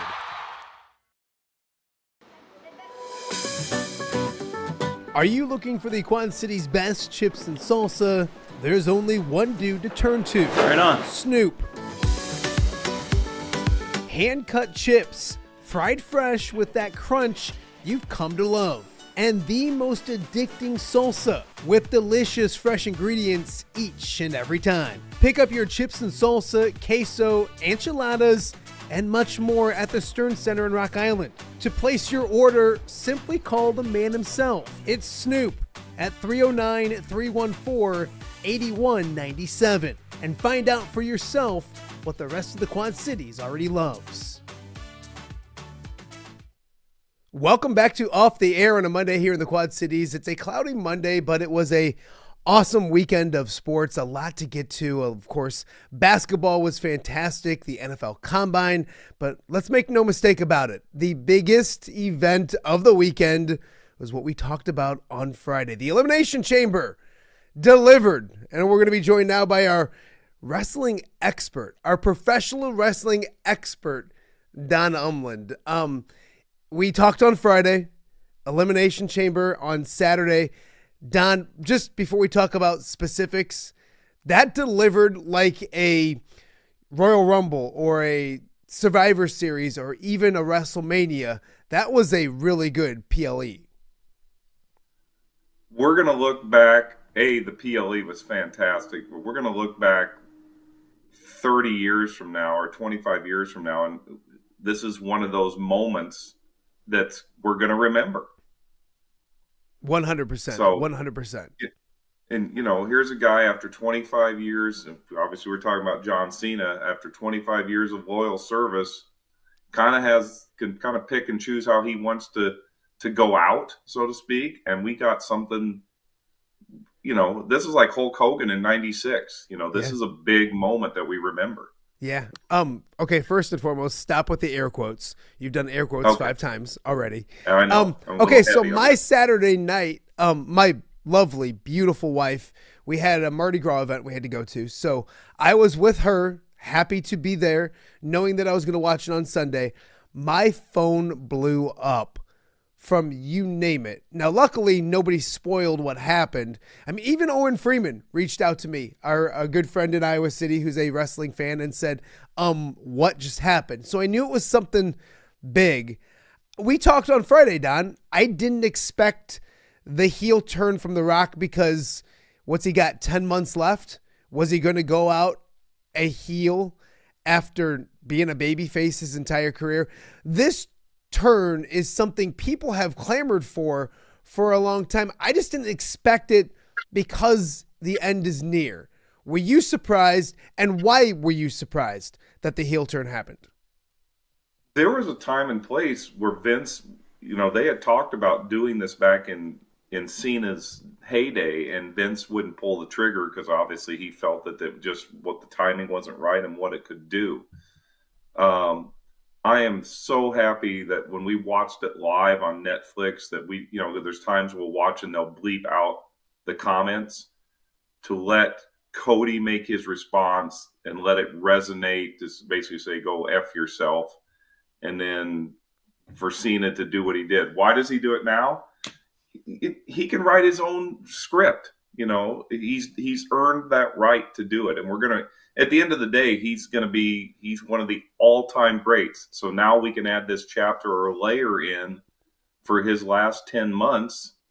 And imagine the possibilities we have these next, because he said he's done at the end of the year. And I believe when he's done, he's done.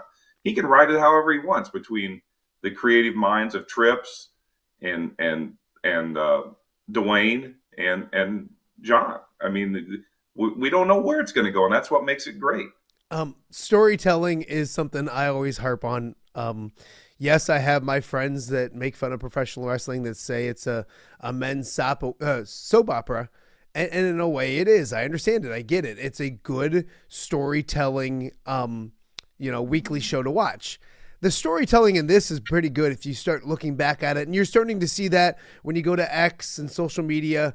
The Rock a few months ago did the 1, 2, 3. Was that the sign for Cena? Is there a third? When he did it this time, he did 2. So this is 2. Is there a third person coming? I didn't love the way it looked at the end. It looked weird with Cena in his jorts with The Rock next to him. It didn't pop for me. It was fine. It was good. I'm intrigued to see how they repackage John Cena. I think the song's a little different.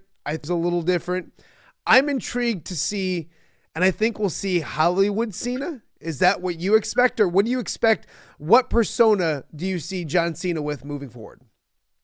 Well, it's funny you say that because I wrote down a couple notes to myself, and that was one of the first things I wrote down. In the end, you have Cena and Rock as Hollywood stars. So what are the creative opportunities? What are we going to get? Hollywood Cena, it allows them both to play fresh characters, and we can be, fresh with this. Cody was kind of like, after he became, he went from champion, he failed to get the dream 2 years ago, fulfills the dream, and then he got the title, and now you kind of just see like this little bit of chinks in the armor that he wasn't such a confident champion. And now we've written all these layers in of how they're going to be, presented, including what you just said, corporate Cena, movie star Cena. I don't know, but I think you're on the right path. We're going to see something different. It's not going to be the typical jorts and all that, for sure. Why was Travis Scott there? I don't want to sound like an old guy that doesn't understand it. My kids popped, like they were like, "Whoa, Travis Scott, whoa," and like started singing his music and all that kind of stuff. And I don't hate Travis Scott. It has nothing to do with that. I just didn't get it. I didn't understand it because it has nothing to do with wrestling. I mean, maybe the Hollywood pull, the fact that The Rock has, Hollywood friends and all those kind of things. For me, it was misplaced. Your thoughts? Hip hop and music have intertwined, as we know, in WWE and WWF over, the last 30 years. He's a popular hip hop artist that's somewhat polarizing. Heck, when Dennis Rodman appeared, he was kind of like, kind of a dark, polarizing figure. And, so it just adds to the mystique that that The Rock or the final boss has a sidekick. And it's from the music or the Hollywood industry. So he can bring out whoever he wants, and it just happened to be that's the guy they chose for the moment. So, and we'll remember that probably like, yeah, such and such was in the ring and Travis Scott was there. We don't know why, but, pretty cool, so to speak.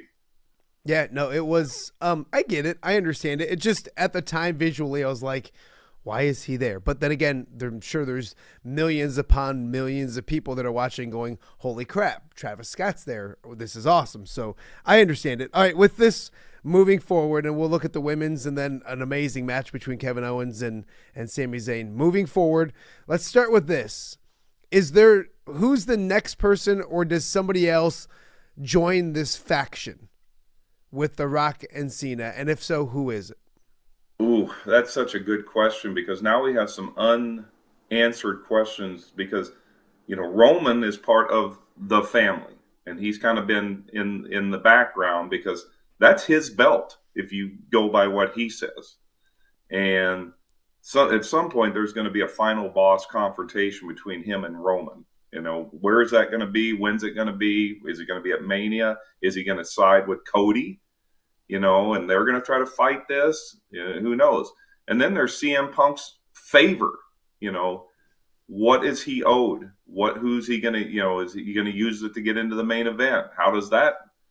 Do we get a Punk and Cena match at some point? So again, when you talk creative opportunities, I don't know who joins the corporate side. Maybe you have an opinion on it. I just love the fact that there's different entities that kind of laid in the weeds, as I just mentioned, and how that's going to come about in the next 6 weeks, because we don't have a PLE. It's all going to be, what do they capitalize on TV?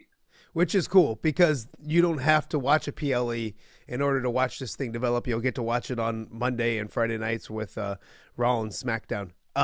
Yeah, boy, Logan Paul seems like a Hollywood type guy, or a guy that's a part-time type guy that's a superstar and all those kind of things. He would fit into that a little bit. I do agree that, like, for some reason for me, and last year they did the night 1 led to night 2. I don't know if you have to do that, because you got Jay and Gunther. You got some really good women's matches that you can end the show with. But if you wanted to do something like that, where you did night 1 into night 2, I do see Roman not being happy. Why in the world is John Cena and Cody being offered these opportunities? And here's Cousin, who's the tribal chief and one of the greatest of all time, that hasn't been approached. So it'd be maybe it's a Rock, and eventually you're going to see Rock and Roman Reigns. I don't know if you see it this year. I don't know if you see it next year, but maybe that's in the works. Or you could see a tag team match where it's Cena and Roman versus, Cena and Rock versus Roman and Cody night 1. and the winner has some type of stipulation for the one-on-one match in night 2, kind of like they did last year. So I can see those kind of things. I also think that Roman Reigns and Seth Rollins is a possibility, but then again, Punk and Rollins is, I think, a done deal for WrestleMania. Not everybody agrees with me, but I do think that's a done deal as well. So they can do a lot of things, which makes, this week important, Raw. And I don't know what you find out tonight, Don. I don't know if that's that SmackDown storyline. So I think you probably get a recap tonight and then maybe answers on SmackDown. But I do think you find out with Punk, Rollins, those type of people, what moves on to WrestleMania. Because that's the cool thing we'll talk about at the very end is how WrestleMania is stacking up. Don, I don't know why WrestleMania is on Easter weekend. I don't get it. I don't understand it. It makes me mad. I'm already trying to be extra nice to my wife so I can watch it. It's just not a good thing. So let's go to the women's side of things. And prediction-wise, I predicted Cena. You predicted Punk. So I got an early lead, 1-0 me. Yeah. And we both got the tag team match right, and we both got KO and Sami Zayn right. We'll talk more about that in a second. But Women's Chamber, you had Bianca, so we'll give you your flowers. You get that one correct. But I think it was cool with that because instead of waiting to the end of the match and a payoff of what happens, we got it early in the match, which is different, but I thought unique and really good. I thought it fit with Jade coming back, taking out Naomi, and that kind of realism was really well done. I absolutely agree. I figured, we both figured that Jade was going to make an appearance. I thought the way they did it at the beginning where she marches out and she almost looks like she's going to run right towards Liv, who, man, she's become, the last year, she's been so good in the ring. I mean, with her character. But the fact that she goes right at Liv and diverts, and then to have Bianca have to sit in the pod and you look at her face like, what is going on here? And we're going to find out. And I think my theory is, Naomi was jealous, wanted to be a part of something bigger, and went dark and attacked Jade so she could be the partner. So that'll play out over whatever series of matches we get between those three. Yeah, no, it should be really good. I do think now it's Rio versus Io Sky tonight. The winner will get Bianca. I don't know if there's a way that something wonky happens tonight where it might be a triple threat at WrestleMania, because then if not, what do you do with Io Sky? So that's the thing about the roster, Don. It's so deep. Excuse me. That you can only fit so many people into so many matches on a 2-night WrestleMania that sometimes you start stockpiling triple threats and matches like that in order to get as many people on the card as possible. So, and the women's thing as well. Good performances by everyone. I thought Bayley was good. I thought Roxanne Perez was really good. You mentioned Liv. I mean, where does that go? Isn't it got to be Liz versus Bliss? That looked cool. That looks like something that I think eventually might be a WrestleMania match. But here's the thing. Bliss is on SmackDown right now. Right. And Liv and they have the tag belts. So, they may end up in a tag match, which is how I think it will go. They'll defend the belts there. But, we could have something because obviously what do you do with Alexa if she's not going to do something with Liv because of Liv's commitment in the tag belt? So we don't know. Yeah. Have to wait and see. I'll tell you what, KO versus Sammy, you knew it was going to be really good and really physical. I think it might have stolen the show until the very end when Cena does the switch, and I understand that. But so you have that, but man, like I'm watching it with my kids, and my oldest Charlie's that guy still that just is like, oh, like that really hurt. Kind of does those kind of things every once in a while. And I think the match started that way, and he gave a few like, well, that didn't hurt. That didn't. And by the end, everybody was just sitting in the silence. And they brought out that barbed wire chair, and all my kids, and this is probably horrible parenting that they're watching, but we're just like, oh no, don't do that. Don't do that. It was uncomfortable at times. Great match, but uncomfortable at times. Done?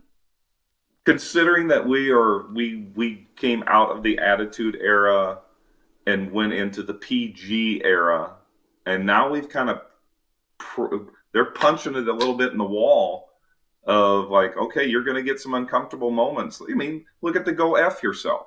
Yeah, we don't get that every day because they're trying to temper a balance. They don't want to lose audience that's come up through the PG area that's now part of it, and yet they want to give us a little bit of, hey, I remember when they did, barbed wire and bloodiness was, we got a, it was not the norm, but it was like moments that we looked forward to. Well, we got it with two guys who have been doing this for 20-something years against each other and doing it well. And they just added another chapter why those two, you can throw Sammy and KO into anything and it's going to be great.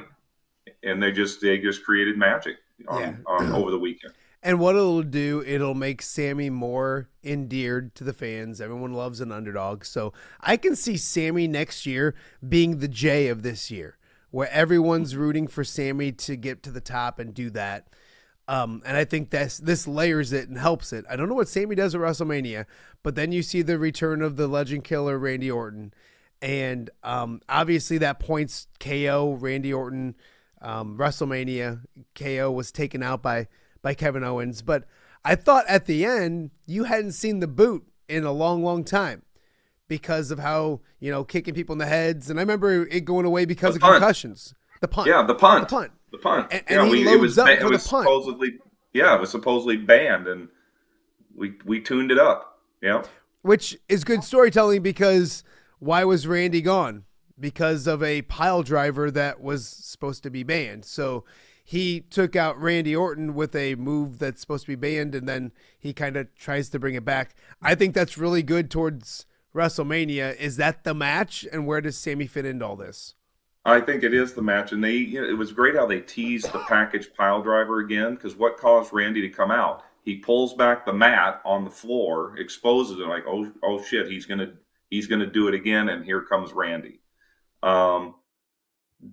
Is he involved in a triple? Again, we talk about triple threats. How is he going to be involved? Sammy going to be involved in that match? Is it a run in? I don't know, but sure we'll know over the next 6 weeks because TV's going to tease us with that. Yeah, I don't know if you see Sami Zayn until WrestleMania. Would that make sense? Maybe not. The way he got beat up, what he was coming off of. I think you don't see him till WrestleMania, and then maybe you see him in some way, shape, and form going into WrestleMania. All right, Donnie, a couple minutes left. The matches we know for WrestleMania right now is Jay and Gunther, probably Rhea versus Bianca, but maybe Io Sky. Tiffy versus Charlotte. And now Cena versus Cody. Yep. What else do you see? I'm a big believer that Seth and Cody have to happen again, especially Seth costing him that match leads us into WrestleMania. I also believe, and I'm a homer because he's from our area, that Seth's got to get a victory against this. I don't want to watch him do a Cody thing where he loses 3 times to Cody. Like, he doesn't deserve that. He doesn't need that. If it's a trilogy, which it should be, let Seth get one and then move on to SummerSlam and let Cody win the last one, or however you want to do it. So I think that's a match. KO is a match with Randy Orton. What other things do you see? Where do they go with Drew? Where do they go with Priest? Where do they go with Logan Paul? I mean, there's still so much to be answered, and we're less than 7 weeks away from WrestleMania. Yeah, I think Drew and Priest is a definite possibility because, again, Drew is another guy that you can insert anywhere, and here he kind of got screwed over because of his own self-interest. So we're going to see what he wants to do. I think in summary, there's a couple matches that we could get. I think we could get New Day against Ray and Penta as a match. Yep. I think Braun Breaker is going to defend against, is it going to be Finn Balor? Is it going to be Dom, AJ Styles, or Sheamus? Logan Paul, maybe? I mean, you've got a series of guys that could fight for the Intercontinental against Breaker because Breaker's just a machine, and who's going to stand up to that? DIY is going to have to defend against somebody in the tag team division. Probably, I would assume Motor City Machine Guns and Street Profits, both of them. You could have a triple threat between those three. And then Liv and Raquel, are they going to defend against, Damage Control? because they're going to have something to defend. So maybe that's where the EO Sky thing comes into play. Is that way. I do think there's one sleeper that we have not talked about, and I'll wrap up with this. What about Solo Sikoa and Jacob Fatu? Yeah, I think it's got to go that way. And how about this? I think you haven't even mentioned Shinsuke versus probably LA Knight. Like, I mean, you can only have, what do you think, probably 7 matches each night? So you're probably looking at 14? Yeah, I mean, that seems to be kind of where in a 3 to 4 hour show is about 14-7 a night. But, I mean, I think we hit the ones that I think we could see. Yeah. But I'm interested to see where this favor thing goes with Punk and, what that means. The other thing is, remember when the watch fell off and they originally thought it was brass knucks, that's what Cena hit him with? Yeah. I wonder if the watch was the token that the final boss gave him a year ago, or was that just something that laid on the ground? I'm still wondering what that was that he handed him and if it's even going to be brought up again. Yeah, I read something this morning. Still got my curiosity. I read something this morning, and I don't remember it, but in their final exchange, he gave him a watch and said, this could be, don't disappoint me a second time or something like that. And he did. I don't remember, but I do think there is some significance when it comes to the watch as well. Don, there's a ton to get to. You know what's surprising is Friday we talked for a while and people liked it. It was weird. Like, there's some people that probably can't stand it, and we kept it to 20 minutes. So if you didn't like it, I'm sorry. But professional wrestling right now is at an all-time high. It goes back to those Attitude eras and maybe the Cena era, probably eclipses those with popularity. So, and all the matches you just mentioned, Don, they would all headline any AEW pay-per-view. That's how good. That's how good and deep this organization is right now. That or promotion. Where's Hangman when I need him? Where's Hangman? Gosh, Where's that's the sad part. He'd be a mid Carter. I know. Oh, not even a mid card. He would probably be on like the SmackDown the night before in some match that doesn't even matter. So no, I give you a hard time. Maybe someday we'll get an MJF and Punk showdown with the mics. Who knows? And real soon, we'll be launching our weekly podcast on wrestling. Maybe this week, maybe next week, but we got to do it soon to lead up to WrestleMania. So, as always, he works at night as a referee. By day, he's a wrestling expert. He is the one and only Don Umland, wearing the RKO shirt today. Seemed appropriate with his return. Why don't you go change your clothes and actually go do your real job? Go to work. That's where I'm headed. This is a good way to start the day, and we'll see what happens on Netflix Raw tonight and go from there with a little basketball mixed in tonight. Yeah, a lot to get to. Good time of year. All right. Thanks, Donnie. Thanks, Matt. All right. That it is Don Umland talking some professional wrestling with us on a Monday right here in the Quad Cities. We got more to get to. We'll be right back on Off the Air on a Monday. Are you looking for the Quad Cities' best chips and salsa? There's only one dude to turn to. Right on. Snoop. Hand-cut chips, fried fresh with that crunch you've come to love.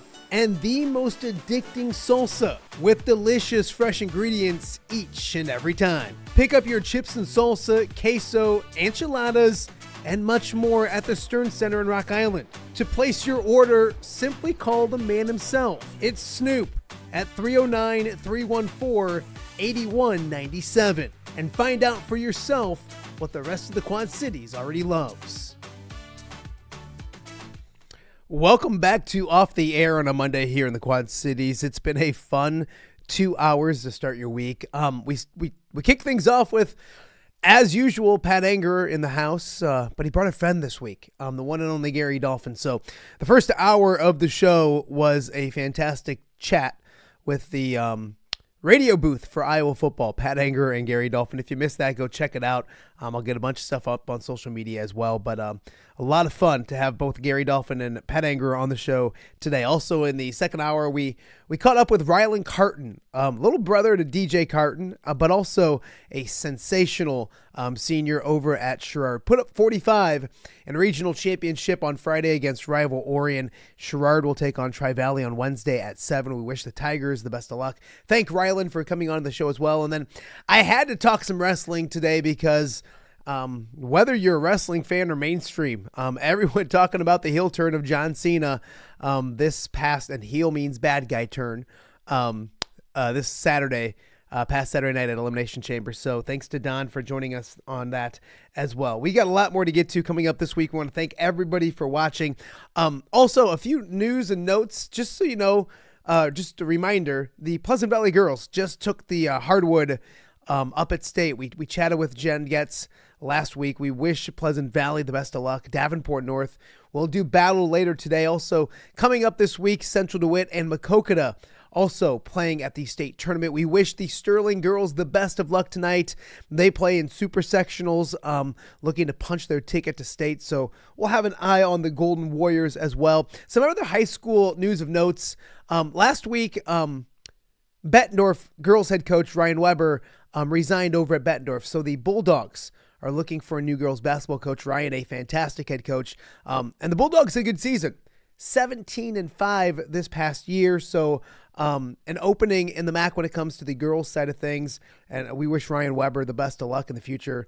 He is simply one of the best head coaches that I've ever had to deal with, a good friend as well. So they are looking for a new girls basketball coach over at Bettendorf High School. So we want to thank everyone for watching today. If you missed the show, go check it out on YouTube. It's also on X, and also check it out on all the podcasting platforms as well. We're just getting warmed up. It's supposed to be a soggy Tuesday in the Quad Cities, a lot of rain, so a good reason to stick inside and check out tomorrow right here on Off the Air. Have a great Monday. We'll see you guys back here once again tomorrow.